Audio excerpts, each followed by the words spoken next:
This program is sponsored by Dave Stahl. It's time to get educated on your Second Amendment right. It's time to get locked and loaded with 2 full hours of Gun Sports Radio. Your hosts Dave Stahl, Lance Pelkey, and Michael Schwartz will teach you anything and everything there is to know about firearms, self-defense, and the laws that affect your American right to own and bear arms. Visit gunsportsradio.com with your questions and comments, or to learn how to become a sponsor and or guest of the show. Now, here's your hosts, Dave, Lance, and Michael. All right, folks, welcome back. You're listening to Gun Sports Radio, FM 96.1, AM 1170. The Answer. Yes, you can find our show on your favorite podcast platform. Can you believe it? It's simple at gunsportsradio.com. That's gunsportsradio.com. Please remember to stick around for the second hour. Don't be packing up your gear and hitting the road, because the second hour is always better than the first hour. Hey, our first hour sponsor is Firearms Legal Protection. Hey, Firearms Legal Protection is the best legal protection for self-defense. Check them out on their website and see why. Firearmslegal.com. That's firearmslegal.com. TDT Construction. Are you thinking about remodeling, maybe adding on a room, or building a complete home? Well, you want a company that will definitely put your best interests first. TDT Construction does it all. Don't overpay. Call TDT Construction today. 619-448-2353. 619-448-2353. Or visit their website at tdtbuild.com. That's tdtbuild.com. And remember, A+ rated at BBB. Also, do you need to take a CCW class for your San Diego CCW license, and you want an Arizona, Florida, or other multi-state CCW as well? Well, visit ccwusa.com.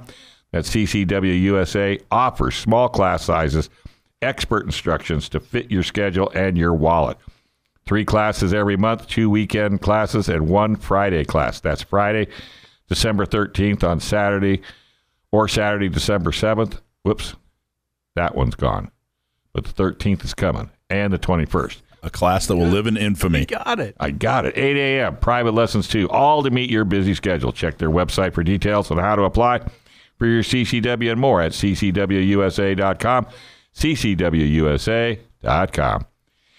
All right. Hey, so for our roundtable, what do we got? We're going to talk about the Supreme Court. I don't know if you've heard of them. Who are those guys? They occasionally weigh in on legal issues, and they decided this week, for the first time in almost 10 years, since 2008. Because they don't normally speak to any gun-related laws, right? Well, they have. They've really only done it a couple times, and they don't like doing it. Yeah, the 2008 was the Supreme Court case, Heller versus D.C. Yep. And that was a direct Second Amendment case. And then a couple years later was McDonald versus Chicago, which really wasn't so much a Second Amendment case as it was a 14th Amendment case, where basically they were applying their decision in Heller versus D.C. against all 50 states, because Washington, D.C. is not a state. So they said, yeah, the Second Amendment is an individual right, of course, like we all knew. But it took McDonald versus Chicago to apply it against the 50 states. So that really wasn't even a pure Second Amendment case. But this week again was a pretty clear Second Amendment case. They first time in 2008 they said, yeah, the right to keep arms is an individual right, and you have to respect it. But they didn't really address bearing arms. So they didn't really address firearms outside of the home. And what's happened is, not Chicago, New York came up with this fantastic law that said that you have to have a permit to own a gun, and the only place you can have a gun is at the house you have listed on your permit, or at one of 7 gun ranges. So how many people are in New York? Like 12 million or something? And they have 7.5 million, I think. So 7.5 million. Okay. So 7.5 million. For 7 ranges. They have 7 ranges. It's $1 million a range. I mean, just look at San Diego County has 3.5 million, and we have like 12 ranges. Yeah. So that's it. And it's not enough. And it's not enough. Yeah, really. So that's it. You couldn't have your gun at your second house. You couldn't take your gun outside of the city. You couldn't stop for gas on the way to the gun range. I mean, it was ludicrous. Well, do you ever ask these people, because you're face-to-face with these politicians more than I am, but do you ever just ask them, what's your plan to take guns away from the criminals after you take guns away from us? Yeah. No, because that's not how they... Unfortunately, I'd like to just see their reaction. What do they do? Well, we think this all guns are dangerous, and we have to cut down on... I mean, they really truly look at the ones that are truly against us. Look at us as being the problem. Right. They don't differentiate between good guys and bad guys. Really. They don't. Well, and that's what they're saying. And that's not, the idea isn't to increase public safety or reduce crime. The idea is to disarm people, to discourage people from owning guns. That's I mean, you don't want to sound like a conspiracy guy, but that's what it is. That's what's going on. Yeah, it's pretty clear. And this time they went way too far. I mean, by saying, hey, you can't, Well, and it's funny, and we'll talk about this at the top of the second hour.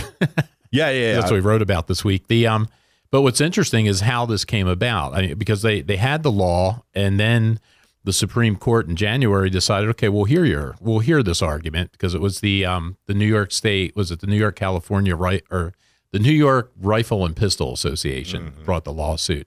And when the Supreme Court said, okay, we'll hear this case, then the gun control people got all panicky and talked the city into rescinding that law or changing that law in the hopes that, okay, now the court doesn't have to hear it because we don't want them to rule against us. Gosh, what if they're favorite? Oh, no. Yeah, and the court, Justice Gorsuch said, no, we're going to hear it anyway. Oh, is he? I didn't hear that. Well, but so they heard it. They argued it on Monday, but now, unfortunately, it was really a conversation. The conversation had very little to do with the Second Amendment. It had everything to do with whether or not the case is now moot because of what Joe's saying. Because if a law doesn't directly affect somebody, the Supreme Court constitutionally cannot take it. Right. So they can't deal in theory. They can't say, well, what if we do this, or what if this law is passed? It has to actually affect somebody. Gotcha. So the whole conversation. Did you guys listen? Did you read to the transcripts or listen to the conversation at all? Mm-hmm. The whole conversation was, well, the judges that are typically against the Second Amendment, like Ruth Bader Ginsburg, Sotomayor, Kagan. Yeah, and they all said since there's been no harm, I guess the plaintiffs have essentially got what they wanted because the law got rescinded. But I think Gorsuch's position was that, well, no, the law still applies, I guess, because they didn't sort out the what was it, continuous transportation. That was the big deal. If you stopped off here, are you violating the law or not? Get a cup of coffee. Yeah, and they said, well, okay, well the new version of it did away with that. And he said, well, yeah, but it still applies to the old version. So it was the justices that are against us. They were practically begging to say, oh no, it's moot, it's moot, please. And the justices that are typically with us were uncharacteristically quiet. And I don't know, Joe, do you think that's because their mind's made up, or what was your impression? Well, there's a reason they want to go forward with it and hear it. My hope is they want to try to, start using this to rule on these cases, because that's what I was writing about. It's like, you can't, you've got these states, and it's not all the states, it's a handful of it's the oppressive states. It's California, it's New York, it's New Jersey, but all of these laws infringe. And I'm wondering if they're thinking they want to use this as a way to address that, so that they can give some guidance to the lower courts in these other cases. Well, New York and the gun grabbers who supported this were definitely running scared. I mean, for them to go back and change a law, that was on its way to the Supreme Court is I don't think I've ever seen anything like that before. Exactly, and there's a reason for that then they have that fear. So you're surprised in this environment. I'm so naive. You're so surprised. I can't imagine they did that. Dave. Oh my gosh. Oh my. Yeah. My. But it's just and I'm actually very much looking forward to talking about your article, because I thought it was really well done. Yeah. And it's good. Excellent point. So I'm looking So hang in there for 45 minutes, and we'll continue the conversation. Don't fall asleep. But I got to tell you, Mr. Pelkey. Yo. And I've told Schwartz, I went to breakfast this morning since my wife's at another dog show, weaning profusely. Yep. So this guy says, hey, Dave, just want to thank you for the radio show, man. You just do an awesome job. I says, yeah, I've been around cars my whole life.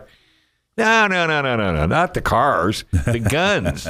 He says, finally somebody's doing a show. Fabulous. And I says, fine. I says, do you know how to download it? He goes, yeah, I know how to download it. I says, and do you belong to San Diego County gun owners? No, I'm working on that. And his wife says, I tell him to get on board. Yeah. Shame him. I like Yeah, it. the Shame him. wife actually. Good for her. Thank you, ma'am. I Yeah. really appreciate your Fabulous. support. So I told him I'd give him a shout out. But, it's typical of me. I didn't get their name or anything. Well, we love our listeners. Yeah, I was supposed to, real quick, Bob Makehammer, thank you for listening. I was just talking to him a couple hours ago on the phone. And he said, But I was crushed. he said, I'm because going to hear you in a couple I crushed. I've only put 30 years in my car shows, and all of a sudden I'm getting acknowledged for a gun show. But I tell you, out of all my shows, I got to tell you, folks, I consider this 2 hours probably the most important radio I've done in my career. And I can't thank Lance, Michael, and Joe for their support as well. And hopefully you enjoy it. And don't forget, you can download it. You can get podcasting. Just go to gunsportsradio.com, or you can go to San Diego County Gun Owners. You can listen to the shows there, and you'll definitely be able to take a look at Joe and all of his writings right there on the site. So let's take a quick break. We got a whole lot more in store right here on FM 96.1 AM 1170. The Answer.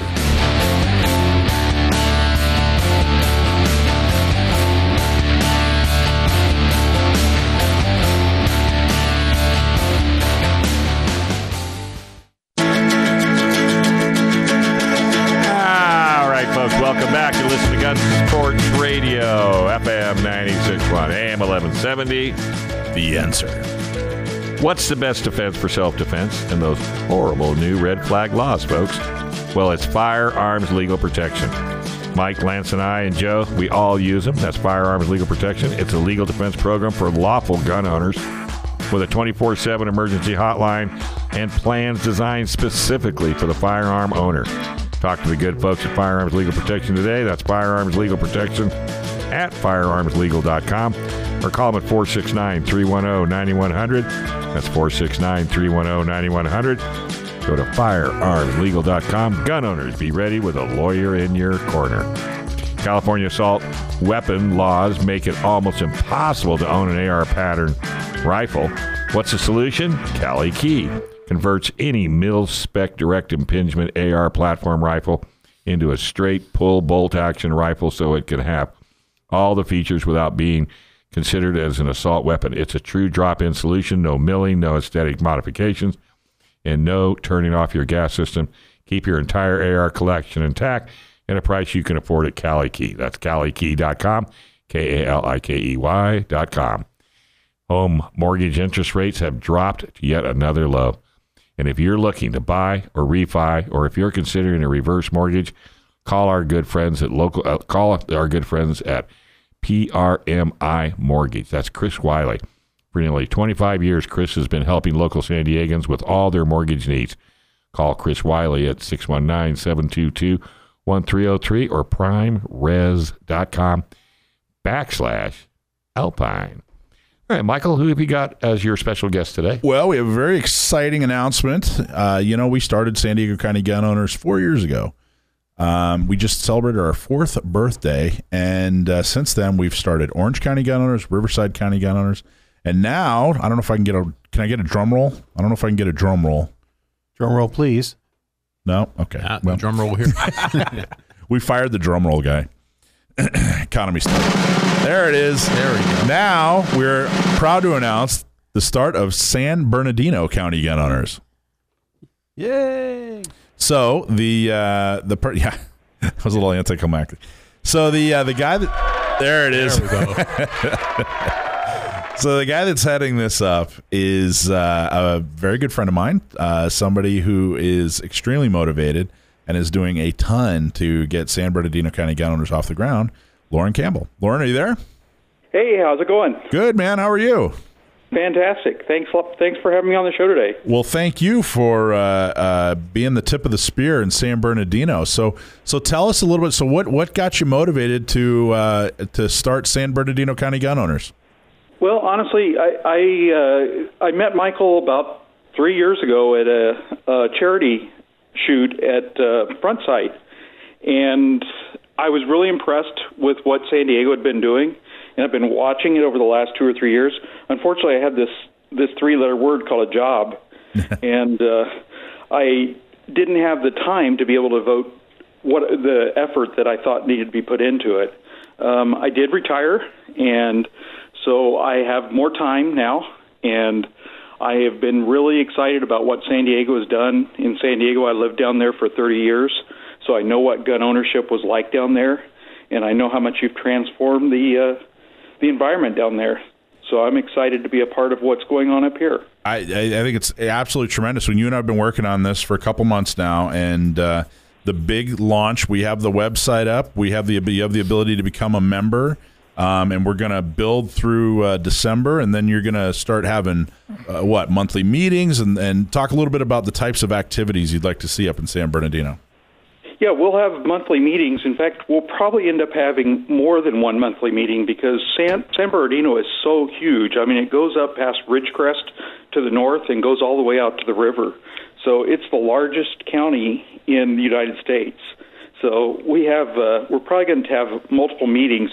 Probably start out just here in the San Bernardino Redlands area for the first meeting, and then we'll move on from there as we get things going. So what's the number one goal going into 2020? It's an election year. San Bernardino is a large county. What's the number one goal? Yeah, it's getting the message out. We've got to get the membership base up because if you're going to make an impact, I think, with elected officials, you've got to have voters that are standing behind you, and they've got to be able to share and get engaged as well. So I think building the board and building the member base is going to be absolutely critical for us getting our message through. 100% right. You have two. I say this over and over again. You have two tools in politics: money and people. And membership is both. I mean, that's really truly the only way you can be successful in the political arena is to have a lot of money and a lot of people. And membership is both. So I think that's wise. So it's a presidential election year. You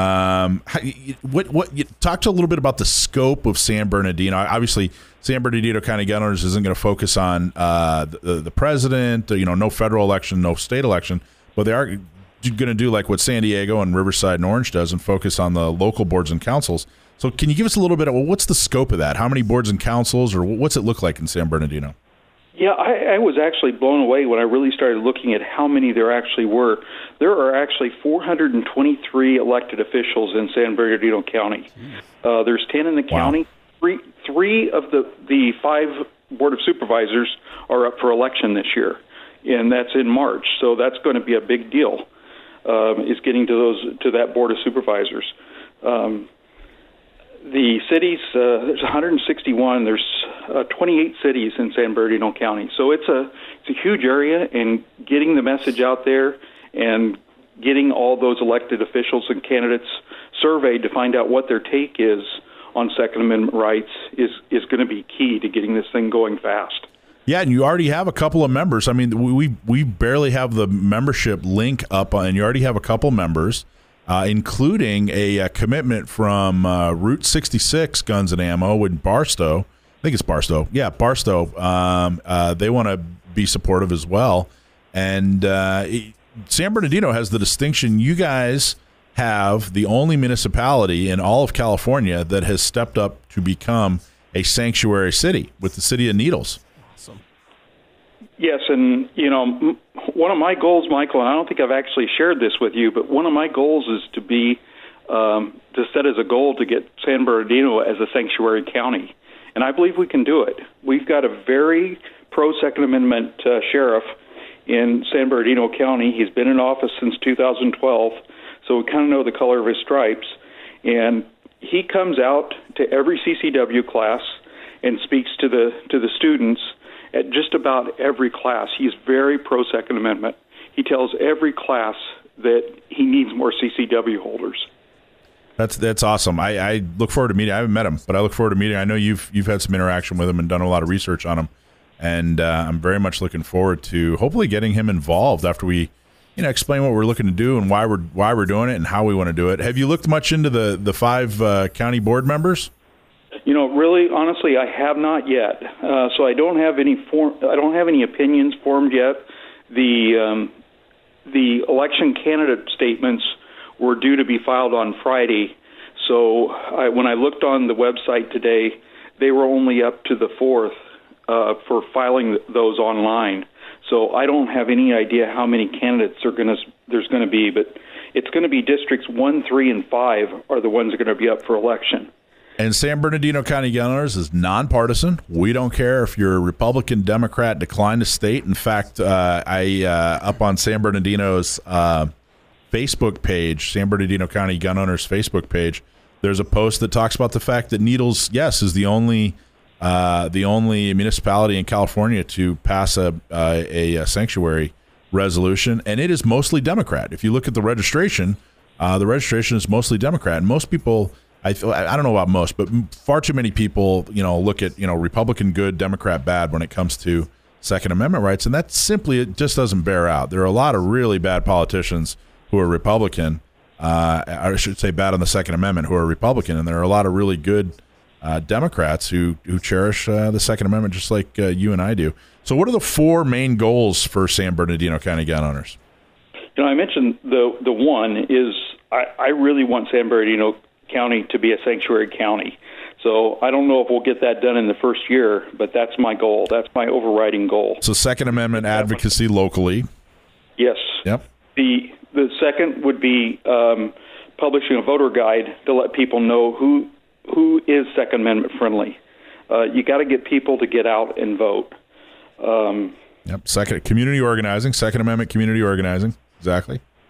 And then political fundraising. Yep. That's really what we're about. You mentioned it earlier. It's about voters, and it's also about money. And the money is very important. So getting that member base up is absolutely critical. Yep. And then the last thing is working with the gun industry. Yeah. One thing that I've discovered already is there's really no association of gun stores in the county. Very few of them know anybody else, any of the other gun store owners. So trying to create a forum where that brings those people together in association is going to be critical to having good success. I believe so. A high tide raises all boats, right? Isn't that how it goes?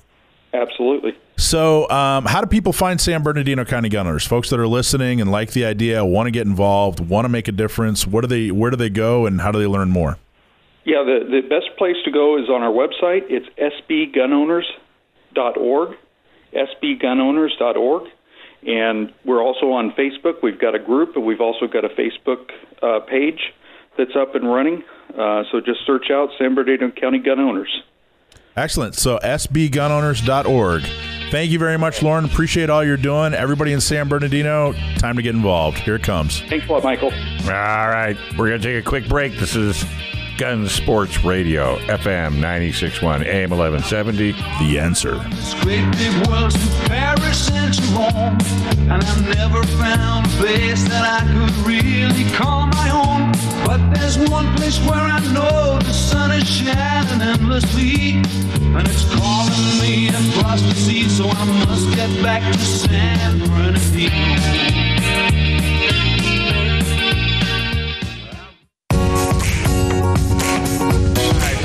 Welcome back. You're listening to Gun Sports Radio, FM 96.1, AM 1170. The Answer.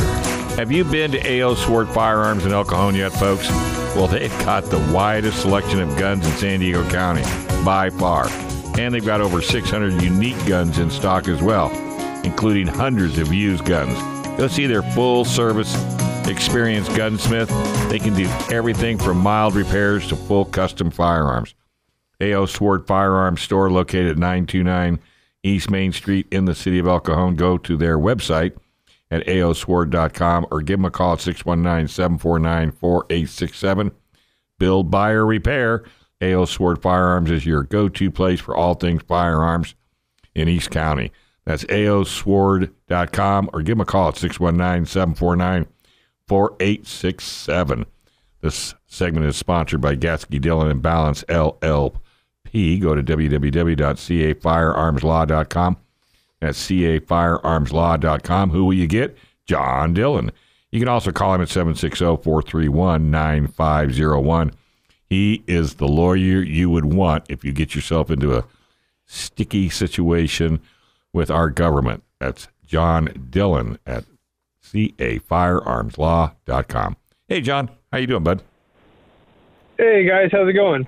Just living the dream. How about you? Same here, just getting through the busy holiday month. But we have some good news. I haven't been on in a little while, and part of the reason is we've been working hard on some motions in one of their cases. This is the Miller v. Bercerra case, which challenges the completely arbitrary assault weapon ban in California. So this last Friday night, we submitted and filed our motion for preliminary injunction, asking the court to enjoin the laws that ban the possession, acquisition, transfer, sale, transportation of assault weapons. So all the different pistols, rifles, and shotguns that are identified as assault weapons based off of features such as a pistol grip or a forward vertical grip or a collapsible adjustable stock. All these things, you put them on your firearm and magically it becomes a scary, evil assault weapon and can leave you open for felony liability otherwise. So you're asking the court to basically hit the pause button on the assault weapons ban in California? Yeah, we are. So what this is it like you said, it's, hey, let's hit the pause. No, we're not going to enforce this law because it's unconstitutional until we get to trial, and then we'll hear everyone's arguments in full at trial. With preliminary injunction, one of the things that they, to determine whether or not the motion is going to be granted, is they look on whether or not you're likely to succeed on the merits. And so they look at the merits of your argument and they say, well, based off of what you're saying here and based off the evidence we have in front of us, you either, have made your argument or you haven't. And, it's not the end all be all, but it's a good, it's a good start if you can win one of those. And, obviously, we believe that our arguments are solid. They have solid foundation in the law and history and Second Amendment. And when you really just step back and think about this is a law where they are prohibiting certain characteristics on firearms, such as these grips or these stocks, which all of these characteristics, they help in the, control and accuracy of the firearm. The fact that you can adjust the stock on an AR-15 rifle, for example, is really beneficial if say you live at home and your family and the husband and wife, they use an AR for self-defense. But the husband's a much bigger guy than the wife. It's very beneficial that the wife can quickly and readily adjust that stock if she would ever need to use that firearm. Everybody in the room just looked at me. It's like you just described my life right there. That, the state, they know and they've admitted that, these things they're good and they help, control the firearm, make sure people are accurate. But their absurd argument is that, because these things make the gun more controllable, more accurate, and safer to handle, that when a criminal uses them, they're really dangerous and therefore we can ban them. And it ignores the fact that these same features are really beneficial and, to a law-abiding person and to law-abiding gun owners, that these are common features that a majority of the jurisdictions in this country have never tried to put any type of prohibition on. The first prohibition when it came to assault weapons was in 1989 with California. So we have a long history of not going after, standard semi-automatic guns with characteristics that have been around for almost a century. And there's really no historical reason to ban them. So the injunction, does this have the potential for, another Freedom Week, or like what are the thought? What's the thought on that? What can people reasonably expect? Yeah, it's up to the court to decide what type of relief and what type of remedy to grant based off of the motion.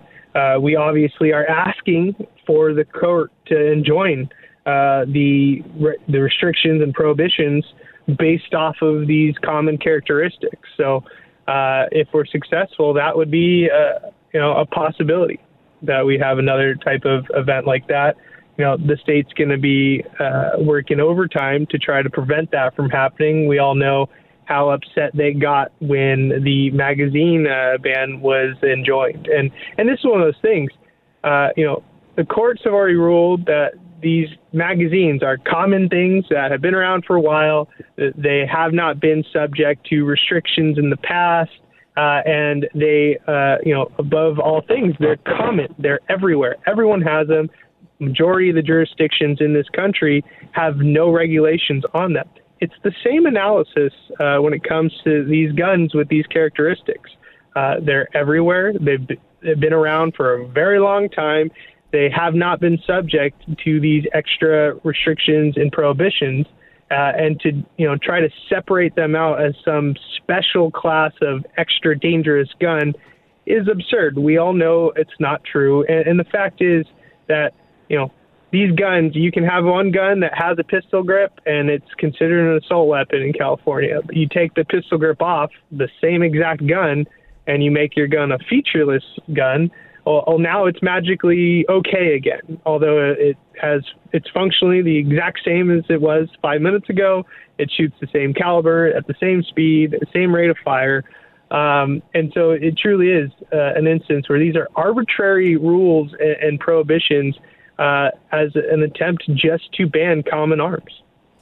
Well, and our side has been, I feel like the other side, the anti-gun side, has kind of they've gone overboard because, dating all the way back to 1934, our side has said, okay, restrict full autos, create FFLs, ban handguns for adults under 21, all these different restrictions, gun-free zones, background checks, assault weapon ban.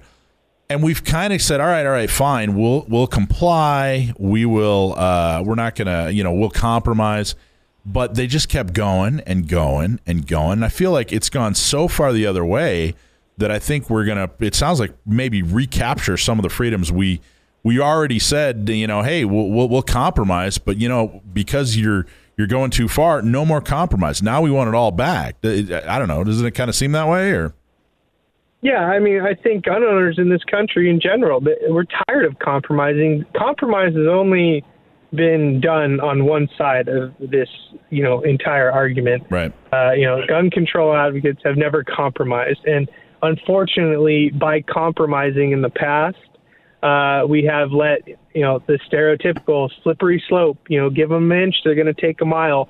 And that's what's been done for the last, 40 years. The states, the governments, they just keep trying to take away more and more. They keep making up excuses to make more prohibitions, restrict more and more items.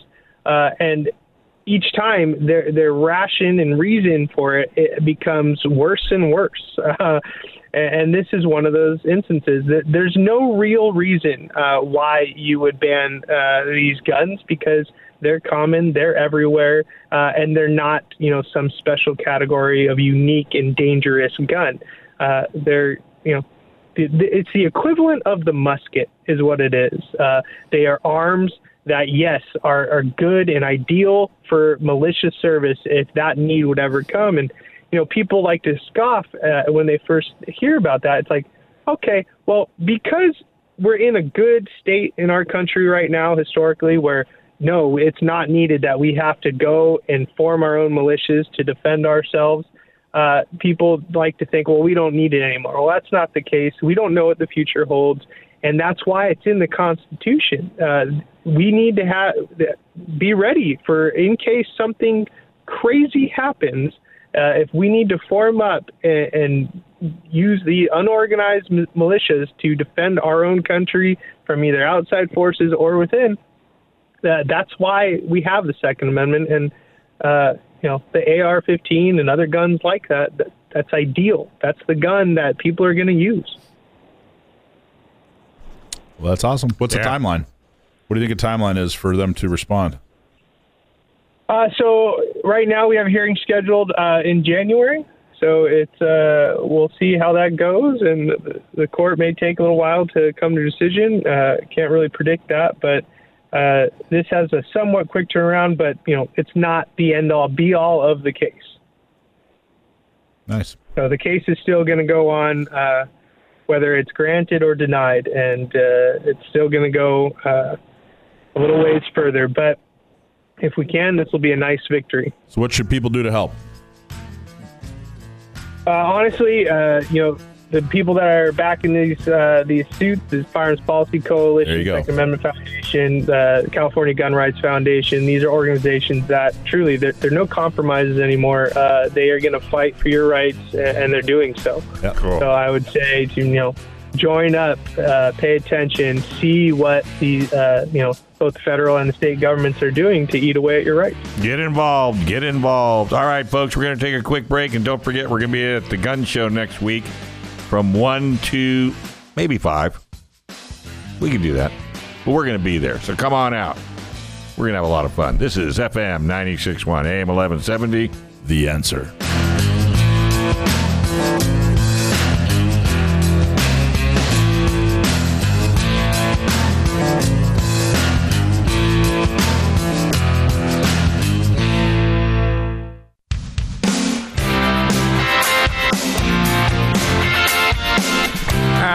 Folks, hey, welcome back. You're listening to Gun Sports Radio, FM 96.1, AM 1170. The Answer. Don't forget, you could go to gunsportsradio.com, check out some of the older shows in a podcast. And if you missed this one, you can do that as well. It'll be up probably by tomorrow. So, what's the best defense for self-defense for those horrible new red flag laws? Firearms legal protection. Mike Lance, Joe, and I use them. Firearms Legal Protection is a legal defense program for lawful gun owners with a 24/7 emergency hotline and plans designed specifically for the firearms owner. Talk to the good folks at Firearms Legal Protection today. That's Firearms Legal Protection at firearmslegal.com, or call them at 469-310-9100. That's 469-310-9100. Or go to firearmslegal.com. Gun owners, be ready with a lawyer in your corner. Looking for a private individual CCW training class tailored to you and you alone? Well, John Groff can take care of that for you. He's provided individual CCW training classes for first-timers and people renewing their permits for years. John can arrange a time to fit your schedule and an affordable price. He's calming, professional demeanor will definitely keep you relaxed. Call John Groff at 619-933-4368, 619-933-4368, or just take a run down to Gun Range San Diego, and he will be there. Also, this segment is brought to you by The Gun Range San Diego, the Nordstroms of gun ranges. 7853 Balboa Avenue, 10 to 10, 7 days a week. Go to www.thegunrangesandiego.com. You can find out all the great features, services that they have to offer. Everything from private settings to training to gun purchasing to gunsmithing. They do it all. It's a one-stop shop. That's The Gun Range San Diego. Go to thegunrangesandiego.com. And without any ado, we've got Casey on the line. How you doing, Casey? How's it going, everybody?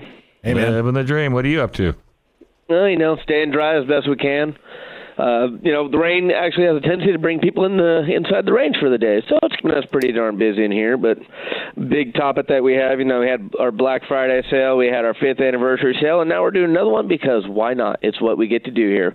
So coming up next week, 13th, 14th of December, it's going to be our 5% sale. So all of our firearms, excluding Glocks, because we're already low on stock of those ones since Black Friday, but all firearms that we have in stock with the supplies lasting will be at the wonderful price of 5% above our dealer cost. Now, we're not going to tell you exactly what that price is until you guys come in and check it out, but let me tell you, you're not going to get a better deal anywhere.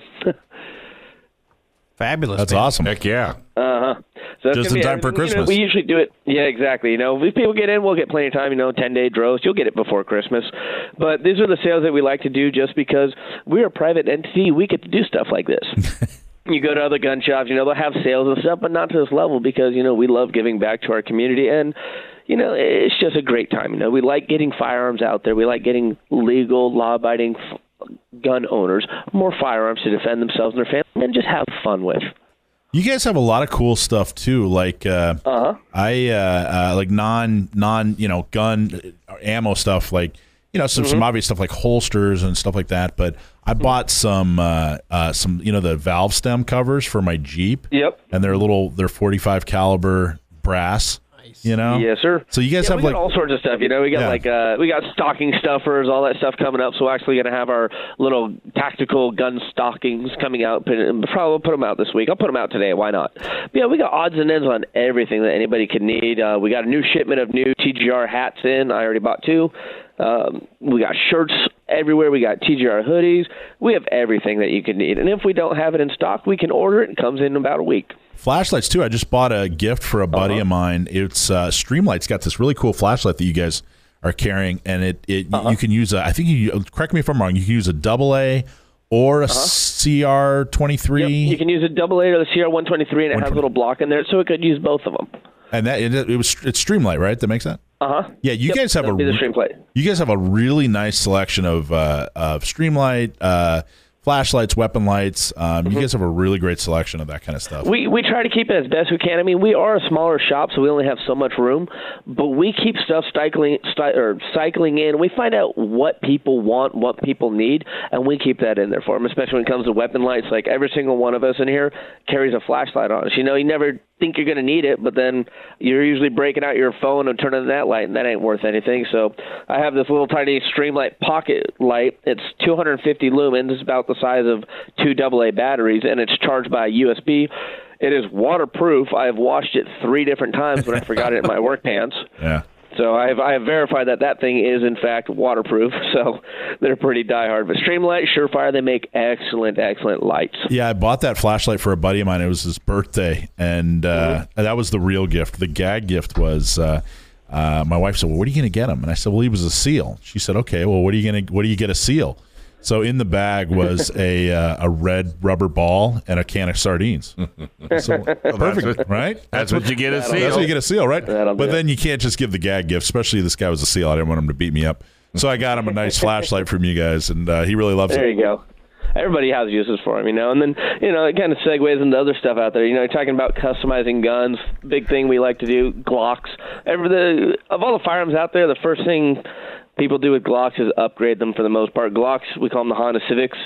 They're going to last forever. They're going to do exactly what we want, but they are basic. They're as basic as it gets. I mean, the reason behind it is everybody and their mom makes parts and pieces for Glocks. Everybody makes sights. Everybody makes triggers.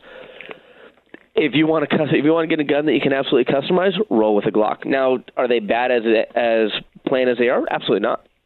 Absolutely not. It's just there's shooter preference, and that's the cool thing about it being able to accessorize. What thing people do have to be cautious of when you start changing the firearm too much, you might have reliability issues. Triggers can be a little bit different if you're running a whole trigger pack. So it'll be, Agency Arms makes a good one. Zevs are pretty good too. As long as you get the whole pack, you're good. But sometimes what happens is people get these different disconnects, and you have to file them down to get to a certain point so it can fit in the gun. It has reliability issues. How do I know? Because I was testing them out. I bought a couple different brands of them. We don't carry them anymore just because of that reason. They were not reliable enough. But there was times where my gun would go binary on me, or full auto, just not even full auto, runaway gun, where I'd be shooting, bang, bang, brrr. When things like that happen, that is just insane. Was it cool? I was like, nah, not really, because I was kind of scared for a second because I didn't know if this gun was just going to go off in my holster or whatnot. But you have to be cautious. Do your research. Talk to us. We will be down there, because day in and day out, we see customers bringing in guns and that modify them, and it's to the point where you might not want to do that just because it looks cool. Doesn't mean it's going to function correctly. We had a gentleman that wanted us to put a lightweight aluminum brake on his 50 Beowulf AR. The first shot through that, I guaranteed, would have grenaded the muzzle brake, either sent fragments around us or downrange.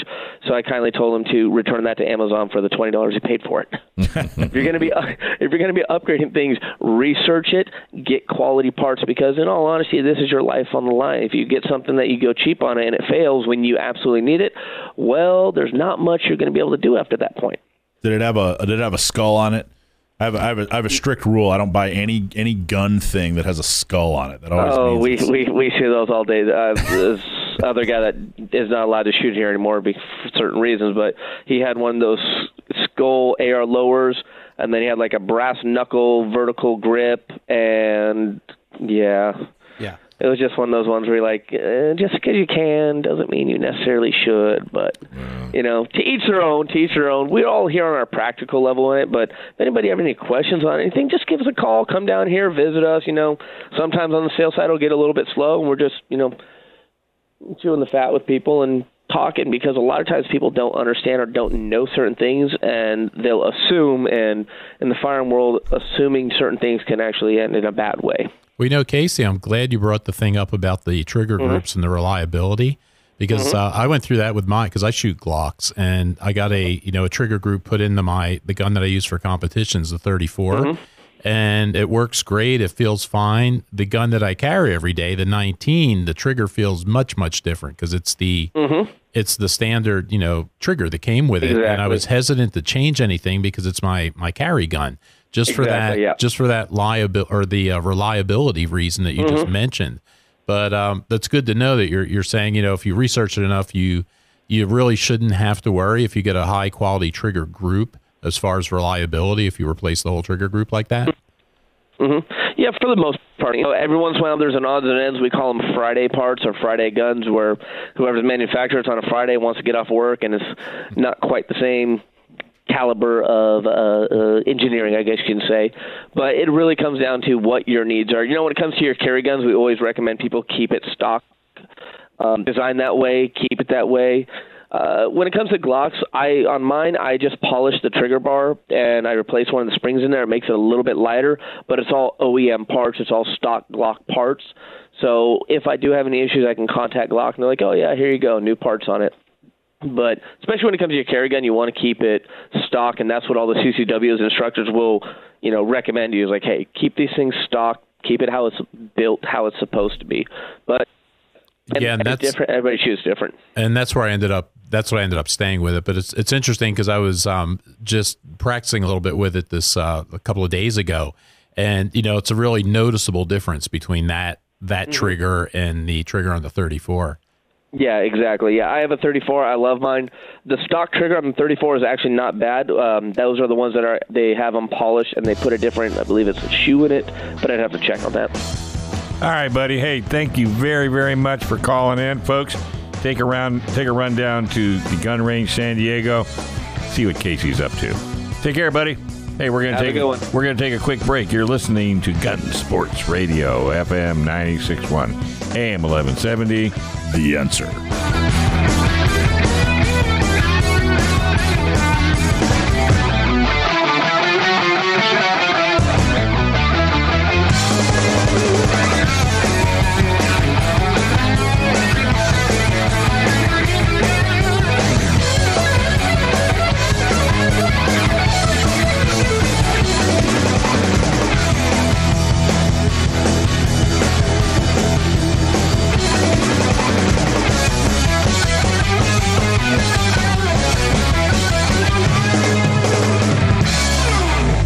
This program is sponsored by Dave Stahl.